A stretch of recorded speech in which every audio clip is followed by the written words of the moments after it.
तुम्हारे ऋषि मुनियों के जीवन में कोई ब्रह्मचर्य नहीं था।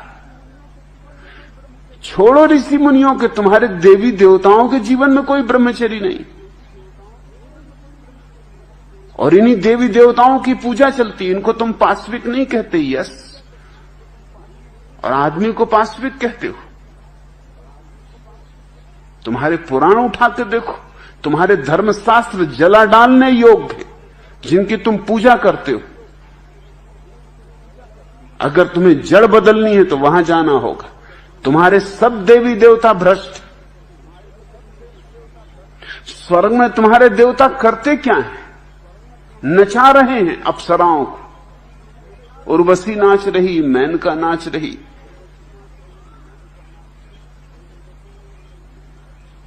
और इतने से भी उनका मन नहीं भरता, तो ऋषि मुनियों की पत्नियों को सताने आ जाते।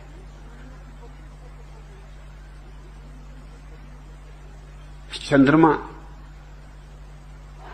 उतर आता है छिप के किसी ऋषि की। बेचारे ऋषि गए हैं नहाने ब्रह्म मुहूर्त में। तब मैं समझा कि क्यों ऋषियों को ब्रह्म मुहूर्त में नहाने भेजते। भेज दिया अंधेरे में नहाने उनको, तो देवी देवता आ गए। अब देवता हैं तो वो तो कोई भी चमत्कार करे, तो वो ऋषि के वेश में आ गए। पत्नी समझी की, पतिदेव लौट आए। वो तो बाद में पता चला जब पतिदेव लौटे नहा धो के, मगर तब तक सब मामला खत्म ही हो चुका है। चंद्रमा उनकी स्त्री की इज्जत लूट के चले गए। ये तुम्हारे देवी देवता हैं।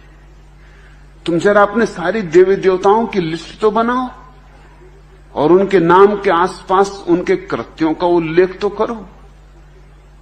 तुम चकित हो जाओगे।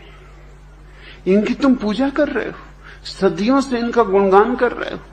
तुम्हारे वेद इनकी स्थितियों से भरे।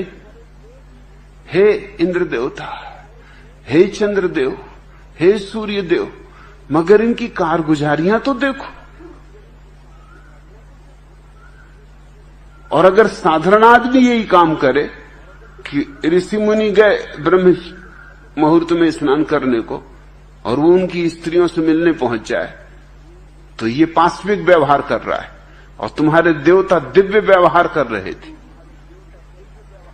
ये दोहरे मापदंड छोड़ने होंगे, ये बेईमानी छोड़नी होगी।